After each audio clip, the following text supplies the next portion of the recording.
সাত সকালে নিজ বাড়িতে কাকা শ্বশুরকে কুপিয়ে খুন করল জামাতা। মৃত ব্যক্তির নাম নারায়ণ দাস। চাঞ্চল্যকর এই ঘটনা রাধাকিশোরপুর থানাধীন উদয়পুর টেপানিয়া পালপাড়া এলাকায়। অভিযুক্ত জামাতা যুধিষ্ঠির সরকার গ্রেপ্তার। এই ঘটনাকে কেন্দ্র করে গোটা এলাকায় তীব্র চাঞ্চল্য দেখা দেয়। ভাতিজি জামাইয়ের দায়ের কোপে খুন হলো কাকা শ্বশুর। মৃত ব্যক্তির নাম নারায়ণ দাস, বয়স 65 বছর। ঘটনা উদয়পুর টেপানিয়া পালপাড়া এলাকায়।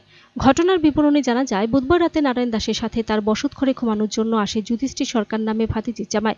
কিন্তু রাত 3টা নাগাদ যুধিষ্ঠির সরকার তার কাকা শ্বশুরকে 24টি দায়ের কোপ দিয়ে মার্ডার করে। কিন্তু ঘটনার কিছু সময় পর অভিযুক্ত যুধিষ্ঠির সরকার চিৎকার করতে শুরু করে তার কাকা শ্বশুরকে সে নিজে মেরে ফেলেছে এবং তাকে হাসপাতালে নিয়ে যেতে হবে। চিৎকার চেঁচামেচি শোনার পর নারায়ণ দাসের ভাই থেকে শুরু করে তার বাড়ির অন্যান্য সদস্যরা ঘুম থেকে উঠে ভোরের অন্ধকারে দেখতে পায় যুধিষ্ঠির সরকার দাঁড়িয়ে উঠানের মধ্যে বসে রয়েছে কাকা শ্বশুরের মৃতদেহের সামনে। জানা যায়, যুধিষ্ঠির সরকারের বাড়ি মেলাঘর থানার অন্তর্গত পশ্চিম নলছড় এলাকায়। দীর্ঘদিন ধরে কাকা শ্বশুরের পার্শ্ববর্তী এলাকায় বসবাস করে আছে। পারিবারিক সূত্রে জানা যায়, যুধিষ্ঠির সরকারকে চিকিৎসার জন্য আগরতলা মানসিক হাসপাতালে ভর্তি করানো হয়েছিল। তার কারণ, সে অসুস্থ ছিল দীর্ঘদিন। কিন্তু আজ থেকে গত কয়েক মাস আগে সে হাসপাতাল থেকে ছাড়া পেয়ে বাড়িতে আসে। পারিবারিক সূত্রে আরও জানা যায়, নারায়ণ দাসের সাথে যুধিষ্ঠির সরকার প্রায়শই রাতে তার নিজ বসতঘরে মদ্যপানের আসর বসিয়ে রাখে। কিন্তু গতকাল হঠাৎ করে এই ধরনের মৃত্যুর ঘটনায় রীতিমতো বহু প্রশ্নের জন্ম দিয়েছে। আজ থেকে দীর্ঘ অনেক বছর আগে বিয়ে করেছিল নারায়ণ দাস, কিন্তু বিয়ের কিছুদিন পর তার স্ত্রী তাকে ছেড়ে বাপের বাড়ি চলে যায়। শারীরিকভাবে কিছুটা অসুস্থ ছিল নারায়ণ। এদিন নারায়ণ দাসের খুনের ঘটনা খবর পেয়ে বৃহস্পতিবার ভোরে রাধাকিশোরপুর থানার পুলিশ থেকে শুরু করে গোমতী জেলা পুলিশ সুপার নমিত পাঠক, উদয়পুর মহকুমা পুলিশ আধিকারিক অজয় দেববর্মা ছুটে যায় ঘটনাস্থলে। পুলিশ ঘটনাস্থলে এসে খুনের ঘটনায় অভিযুক্ত যুধিষ্ঠির সরকারকে গ্রেপ্তার করে এবং উদ্ধার করে তার কাছ থেকে একটি দা।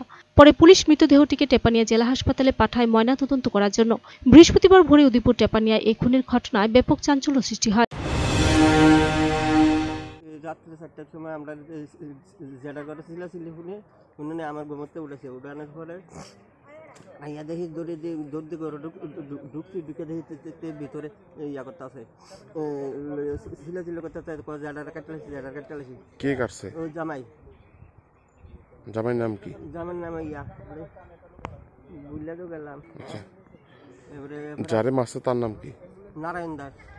যে মারা গেছে নারায়ণ কি করে? এমনিতে এমনি কিছু করে না, ঠ্যাংটুং লুজা ঘরে খায় খায়। বয়স কত? বয়স 65। Bureau report, search India channel.